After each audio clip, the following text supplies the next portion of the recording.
So I accidentally became a community founder, I guess, and I really didn't set out to do it. But start of this year, I was thinking there are no IRL events, at least in New York City, for the corporate B2B in-house tech creator community.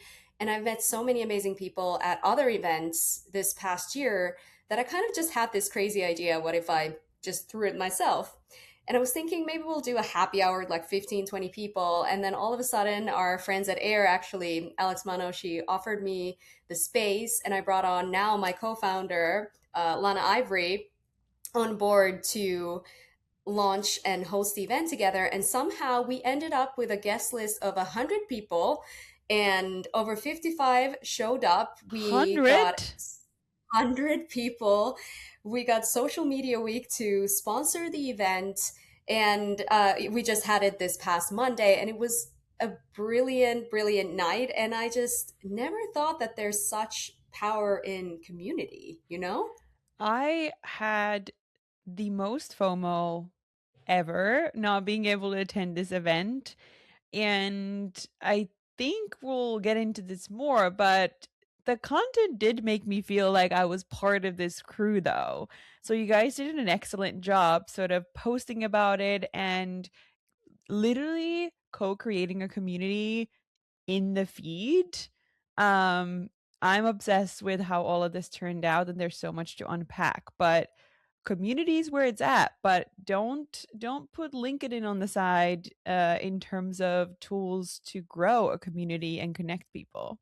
Yeah, because it's literally the people who show up in my posts, my comments, my DMs, and vice versa. We're the people who I was clinking glasses with this week. And so you're listening to House of Content. And today we are talking about, I guess, the trifecta of community, IRL events, and networking, and how all of that is coming together. And I think it really is a new growth engine, not just for, but I think specifically for companies that have a really tight niche, but I think also for creators, because again, you have this sort of push from the pre-event content, the conversations that happen before it, then the relationships and the content that you get from the event, from the photography, the videos. Like we filmed a couple of different concepts as well that are coming out.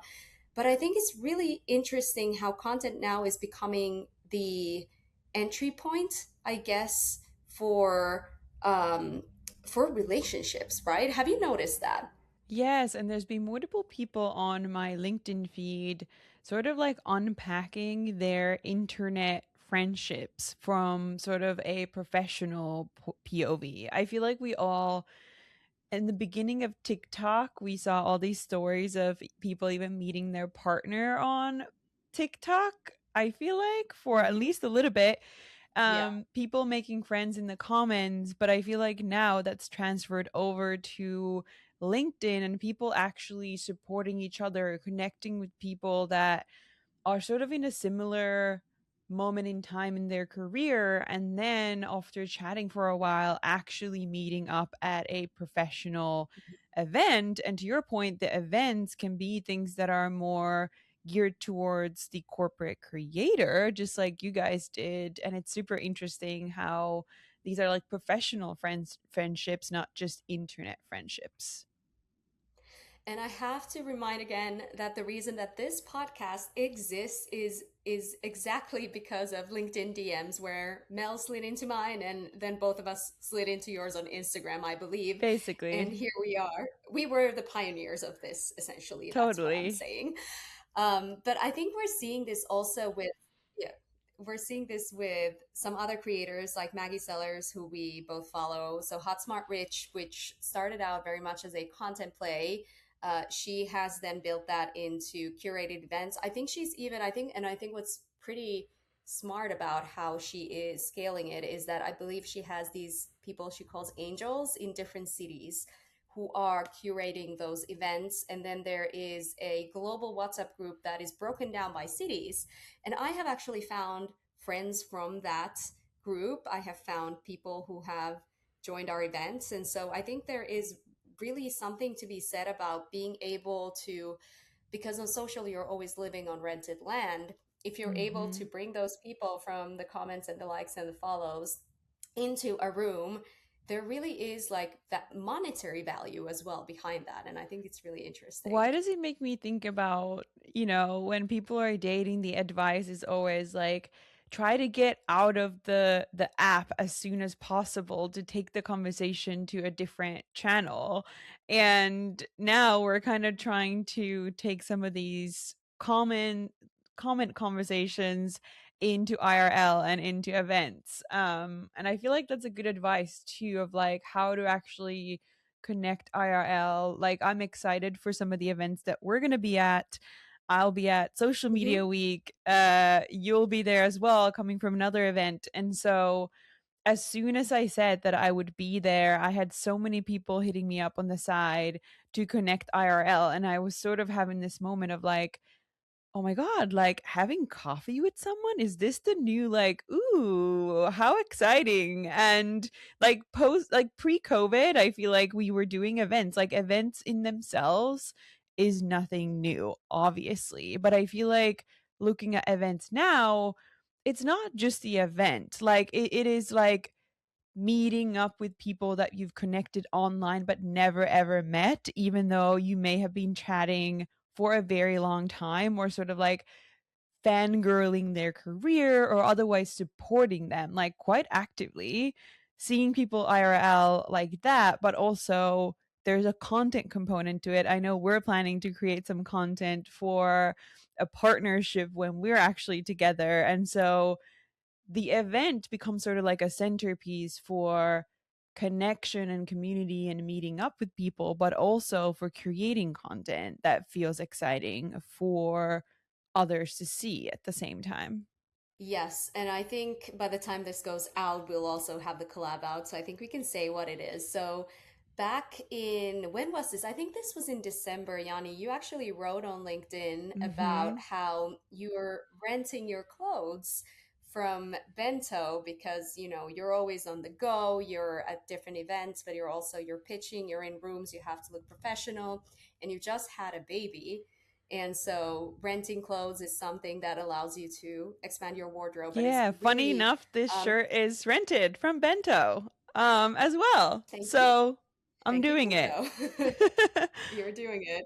And I think and I'll let you talk a little bit about the what you pitched rental brands originally and what happened, then we can go into what happened after that. Yeah, I mean, this is a great example of, you know, commons to partnership to IRL potentially. But I had this idea thinking about I'm renting all these clothes, but I'm mainly doing it because of my professional career and how I want to show up. And I had this idea that, like, what if in the future that becomes a benefit provided by companies? Because it would make so much sense for companies to do that. I don't know if we're there yet with all the companies and infrastructure, but that kind of sparked this bigger idea for us to, you know, think about even the events that we're attending as an opportunity to showcase a brand and how what we're wearing. I think there's such a opportunity for corporate girlies like ourselves to be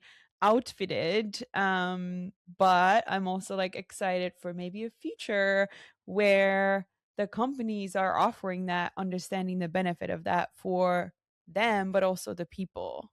Yeah, and I think as a next step there, I kind of just threw in a comment on that post, tagging Bento and saying, hey, like maybe you should sponsor us for all of the events and conferences we're going to. The brand actually replied to us. We got connected with Sixley, who's the founder of Bento, who's since become a great industry friend. We went to a dinner together at one of the events here earlier, and have been having these conversations. And now they have an ambassador program for social and for creators. But I believe we are the first ones who will be doing content specifically on LinkedIn about wearing the bento clothing at different events and conferences. And so I think again, like there's such an interesting plug into how also, and I guess how brands can pull and plug into IRL. And I think events used to be more so launch moments for press and PR. You've got Mhm. your journalists there, maybe your celebrities, then later creators. But even like you said, even before COVID, I think it was a different spiel where it was up about having this sort of like let's say you're launching a skincare brand or you're launching a new collection, whatever it may be.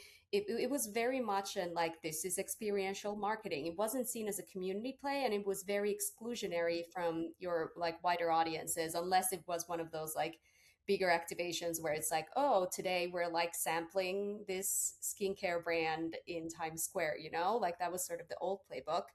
But I think some of the brands are taking cue from what a lot of creators are even doing in the space, and they're actually thinking about how can my event become a content engine? How can it become something where if you have a chance to participate, you actually then are going to consume and engage with and create the long tail of the content because you have access to the photos, you were in the photos, or you got to meet those people in real life. So it's almost again this like world building around the epicenter. I wanted to also ask you how are you approaching it from a brand perspective, because you do work with a lot of brands. Yeah, I think that's a great question. You're right that I feel like the events often still come into question when there is a launch moment. And I think we're trying to also go the other way, that some of the influencer partners that we're working with have started to map out or let influencers and creators let the brands know what events and things they're attending, so that actually Mm. that's where a starting point. So it's kind of twisting it backwards, where we are starting to know if X person is going to be at X event ahead of time, so that we can tag on to that in some natural way. So I think that's interesting, because always it's been like brand briefs, creator, and creator goes to brand's event. And now it's actually like starting from what is this person doing, what's in their calendar, and how can a brand in a natural way be part of what they're already doing. So I find that really interesting from authenticity POV, but also to your point, like moving away from the brands thinking of themselves first and inviting people to their thing versus like being part of a person's sort of brand. Like in our case, for example, this partnership, I mean, I am doing it already. Like Yeah, I'm you renting are. clothes, and this brand is part of my life. And so for me to be integrating that in a more official way, I think is really credible, to those that have followed me on those channels. And so I think that's also an interesting twist and pivot from where we've been in the past. Absolutely. And I think, even for some of the partnerships that we may have in the pipeline coming down a little bit later in the year, they have that similar format, right? Like we are talking to a beauty brand that potentially wants us to do content from some of the other events that we're going to later this year, and how again, the pitch started with us saying, "Hey, we will be at this event. It's part of our professional life. It's part of what we do as corporate creators." And then there's that natural integration into, hey, I can pitch how you can fit naturally, kind of like almost like going back into OG influencer marketing, in the sense where you're fitting that into the person's world versus trying to do the other way around, where like, oh, like, hey, here's the brief and we want you to do a get ready with me for a Friday night date night. Like having that myopic lens is kind of like faded away. And and I think that some of the best examples of like building these worlds and having that integration actually doesn't, in my view, always even come from brands. Or I guess maybe you could call it a brand, but BravoCon, for one, that is obviously a conference for all of the reality TV Bravo lovers. I think they've done a really good job at this, especially because I think in the past few years they've done it in Vegas, which is like it's massive, but it's a closed ecosystem versus like you do it in New York, everybody kind of sprawls around, but they're having everybody stay there in the same place. So you're literally, as an audience, you're already interacting with all these people and the content. And I guess I'm going to use community in like loose terms here because I wouldn't necessarily say it's a community of like, it's an audience, right? But either way, you're watching these shows, you're following these people, And now you have the ability to buy tickets and go meet them and go run into them on like the hallways of a casino, and even, you know, in extreme cases, like lots of the like I would say audience creators or creators who make content around Bravo and the shows, they're like capturing almost like these hot mic moments of like the stars ranting at the lobby bars and stuff, and kind of like everything is tying into this ecosystem of content where people who are part of it want to consume more because they were there. It's kind of like, you know, in early, you know, Facebook days, whenever your friends would post 30 pictures of your Friday The night whole at album, jump scare. I think actually icon behavior, I say bring it back. It still gives me a heart attack, so I say not, but I was actually gonna reference something from the past as well, because I feel like I was never a huge sort of fangirl. But if I think about my friends who were like diehard fans of a very specific thing, and I want to say thing because hear me out. I feel like in the past, the fandom and the communities were highly centered on celebrities.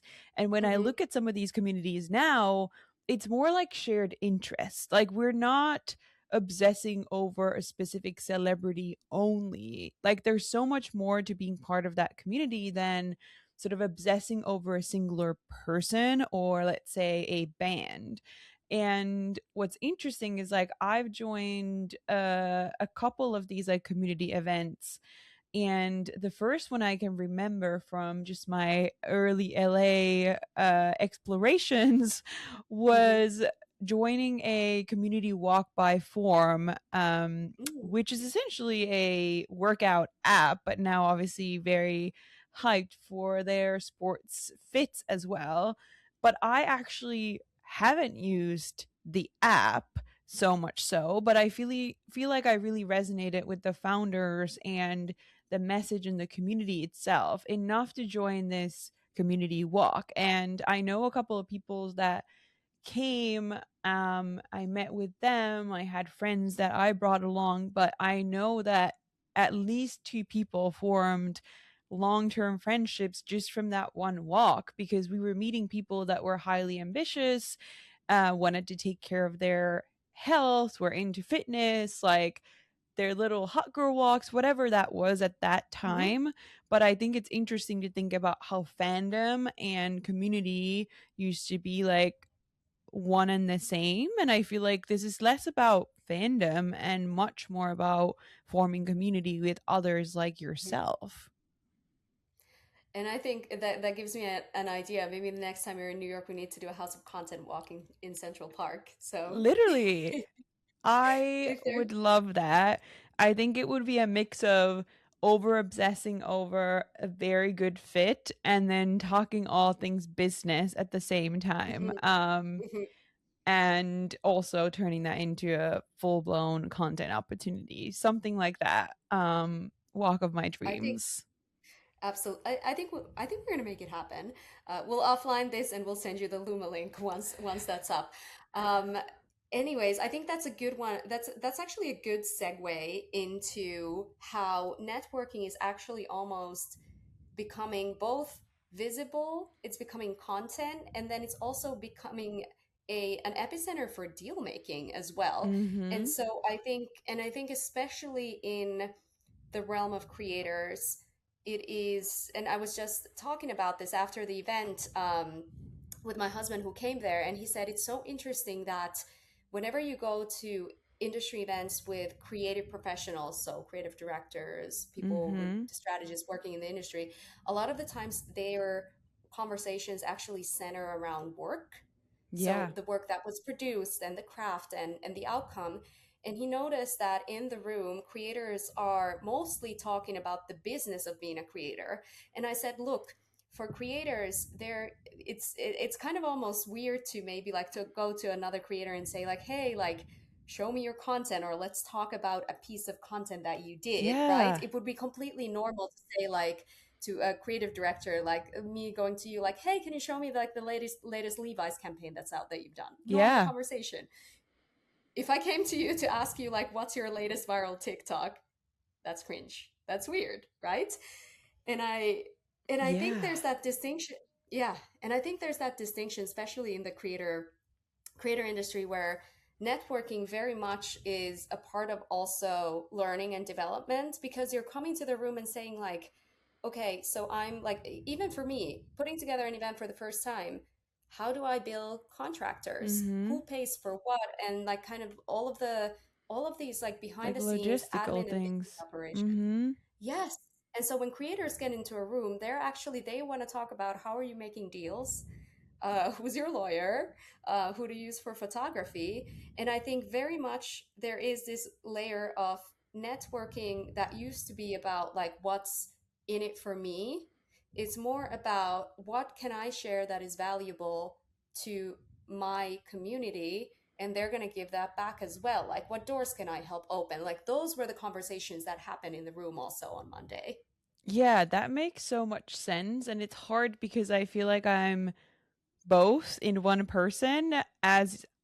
as you in many ways, and I'm like, yeah, this creator director part of me would totally talk about the work that went out, but it would be really weird to be like flexing my TikTok partnership. I think it leaves me with two thoughts though. I actually do want Hmm. creators to sort of like flex their work and Hmm. talk about it in a way that doesn't make it feel small. The cringe Hmm. part of it, Hmm. as we know, even in posting and showing up, is a hump that we have to get over in order for the industry and even our own presence to grow. And so I'm kind of like, wait, why would it be cringe? Like, is that a bad thing Hmm. that I feel that way? Because how is that Hmm. not work as well? So Hmm. that's a separate thing. But I feel like you're Yeah. right that because there's a bit more of this entrepreneurship, like we're creating for ourselves and we're also hustling to create more opportunities for ourselves, but also from the industry's perspective, like what being a creator means is completely changing and evolving. Like you're saying, it's not just about making content. Like I'm throwing events. Like I've never done that before. You know, someone starting a podcast, and we're literally going through like, how do you start a podcast? Like, what tools do I need? And so there's this natural community that forms just from everyone trying to figure it out and Hmm. sharing how they're doing it, as Hmm. there's more things that you can also learn and do as a creator, which is interesting. Yeah, and I think also there is this layer of once you're starting to like I think with the event we did, we definitely we hit a nerve and we found a niche that hadn't been owned before. And a couple weeks Mm-hmm. before the event, actually, I sent a message to Lana and I said, we need to brand this because if we want to turn this into something repeatable and almost like a media brand and a system, like we need a name. And so we've named it the C2C, like creator to creator network. And at the event, a few people like came to me and was like, "Did you just start a company?" And I was like, "I don't know, did I?" But I think the motivation there again still is I just want to bring people in the same room, and I want people to walk out with something more, and whether it's like insights, connections, introductions, or just knowledge, and walking out with something that they didn't have before they walked in the room. And I think that's where the opportunity is. And I think one call out I would say for the industry as well is, and we're still seeing this, is that everybody is all about creators, right? On paper, in their press releases, in Mm-hmm. their, whatever they're saying, like even with events. And then a lot of times it feels like creators themselves, like when it comes to the actual integration of them, like they're still like kind of on the side. Like that, I think that happened in Cannes for many years. It's becoming bigger, like now with Adobe Beach, Adobe Creators Beach. Like I think it's like taking more center stage, but it definitely felt like early on, like people, and especially the ad industry, were a little bit like creators who, as they started coming in there. I mean, again, I feel like I sit at this weird intersection, sort of seeing myself as a creative director and a creator. And I totally could see how the industry was like wanting to create a bit of a divide between creative and creator, like, oh, creators create content, like that's the lo-fi stuff, that's the like smaller stuff, or less sort of intellectual stuff, or whatever it is. Like there was sort of like, it's less crafted, it's less conceptual, all of these like things. And now I feel like these things need to come together and are coming together.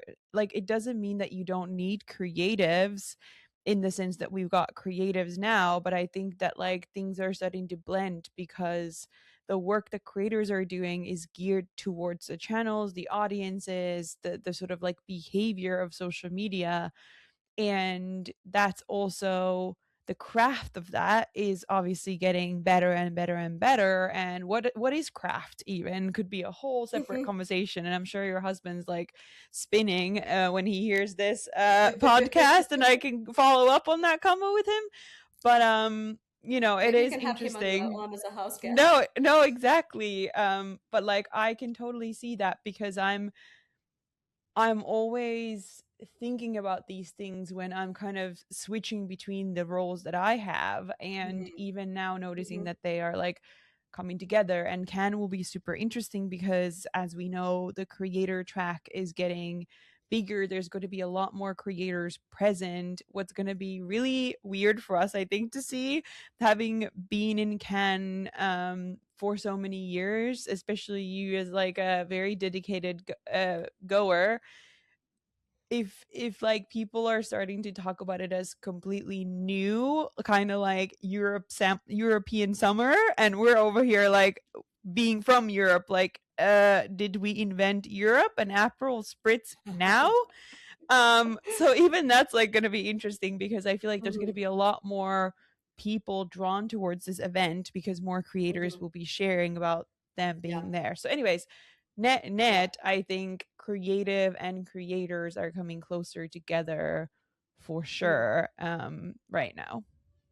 And I think maybe that's our role for the community at House of Content, is maybe bridging gaps between the two, or Yeah. finding all of the people who work and kind of like have these dual hats. I was talking to one of the she's a marketer in one of the major creative agencies, and she has a following, right? And she said it's so funny, like I'm like very cautious of using the word creator as it relates to me because of the world that I'm in. But if I look at myself, I am one as well. So I think maybe we just need more people to step up and really lead the charge, especially like change needs to come from the inside. And so Mhm. maybe all of our sleeper agents at creative agencies who have followings, like this is your time to step up and Yeah. come through. I think I want to leave with one last maybe thought or tip to anybody who is looking at all these events. You're seeing them on LinkedIn and on social media and videos, and you're wondering like how to get in. And so I think my number one tip would be just start following the people who go to the events, and literally just see like whenever they post about them, who is in the comments thanking for joining, because that's the person who organized the event. And that's the way I've gotten on lists. Like I got at the I got an invitation into the LinkedIn event that I went to in January at their HQ, literally by just DMing their head of creators, who actually joined my event on Monday. And so I'm saying shoot your shot and do a little bit of LinkedIn lurking. How about Yeah, you? I love this advice because it's so tactical. Like, this is literally how to hack networking, especially when you don't have a lot of time to just wait for the opportunity. You are truly the hustler of networking right now. And Christine has announced that it's the year of the pitch. And so I It think this is. kind of connects to that, where it's like, it's the year of the pitch, but it's also the year of shoot your shot. I think we're far from just sending cold LinkedIn email messages on DMs, and starting conversations that lead to IRL connections, maybe at events, maybe in New York, maybe even abroad. Who knows? And so if you see us going anywhere where you will be, this is your this is your sign to send us a DM. You have been listening to House of Content. Thank you so much, and I'll see you next time.